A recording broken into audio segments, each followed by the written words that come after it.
Okay, so the group that I've identified as being othered by healthcare systems or healthcare providers is those that struggle with substance abuse, specifically alcohol.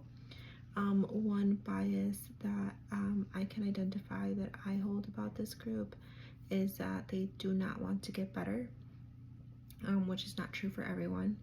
Um, what biases have you witnessed in the healthcare settings about this group of people? So I have heard multiple like remarks here and there about this group of people. So during shift change and shift report, they will say like, oh, like you know, these patients came in drunk for us, so they'll withdraw for you. So look out. They will say like, oh, we have a lot of patients, alcoholic patients on the floor, and some nurses will say like, well, sometimes like this sucks because we could be using these beds for someone that's like more sick or actually sick. And then I've also heard like when the there's information about like how much they drink on their chart, they'll be like, oh, like how is this patient like even alive, like they like drink so much. So like little remarks like that. um in terms of the Croskery article, how do these biases affect othering behavior of this population? So it mentioned how fatigue, sleep deprivation, and cognitive overload are determinants in the bias process formation. So I think that fatigue is probably like the biggest one.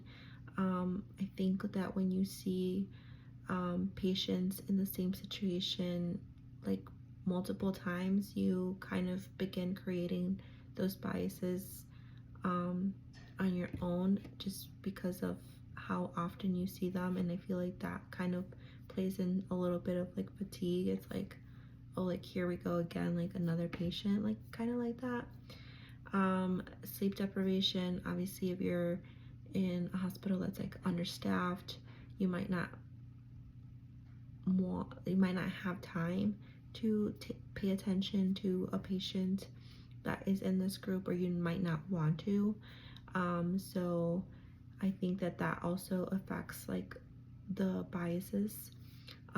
There was a case that this article mentioned about a patient that was from a psychiatric hospital that went to the emergency department, and she was like really anxious to like go back to the psychiatric hospital, and was being like kind of rude to the staff, and they just did x-ray and they're like, yep, she has no pneumonia, so we'll just like send her back.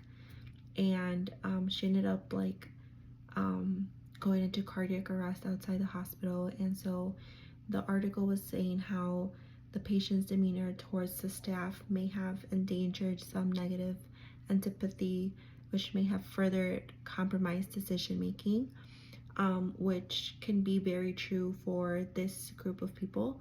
I know that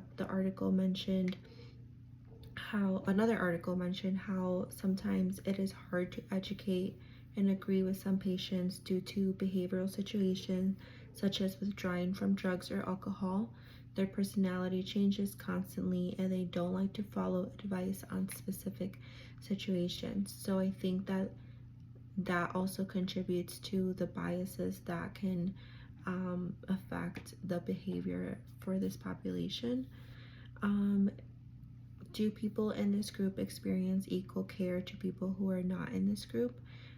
I would say that they do not receive the same care, because like during shift change and during report, like the nurses need to tell you that they are an alcoholic patient, like you need to do a SIWA, like they tell you all this stuff. And so I feel like you're knowing this before meeting the patient, before entering the room, like you are already making judgments, whether that's subconsciously or consciously, like you're already making those judgments before entering the room. And I think that if you've already had a certain experience, you might apply the same biases or the same type of behavior towards this patient.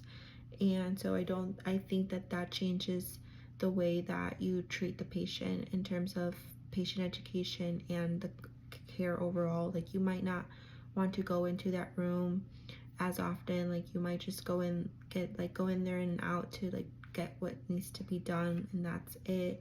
Again, with patient education, you might be like, well, I'm not going to, if this is like a readmitted patient, you know, you're going to be like, I'm not going to go over this with them again because, you know, we already have and they're back here again. So I feel like that kind of all like ties into how you treat the patient. And so again, this affects the individual in this group and the group as a whole, because what if they do want to change and you're just like kind of making an assumption that they don't, and so you don't provide them with information that may be useful to them. So they're, again, that affects them. They're not receiving the care that they should be in terms of, so that goes into what you could change the healthcare system to better meet the needs of this population. I think it would be useful to provide resources like to these patients upon discharge, and so that it is available to them. So like this set of resources has to be given to these patients upon discharge, and maybe even going like a step further and be like, hey, like, you know, can you enroll in a program prior or like once you leave, you know what I mean? So like, or even prior to leaving, maybe, if that could be done, I think that that could be helpful for them, and it would help with readmission, I think. In terms of training for physicians and APNs and nurses, it would be helpful to train them on patient education for this population, and building goals that are realistic and attainable, again, for this population.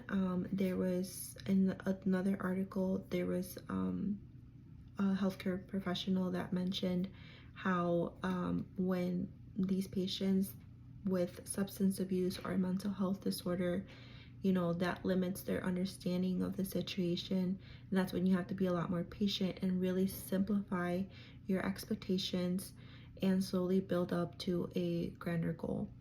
And it also mentioned another patient, and how that patient was unsure of how to manage the large number of medication that he was prescribed by doctors when he entered the program with cirrhosis from alcohol use.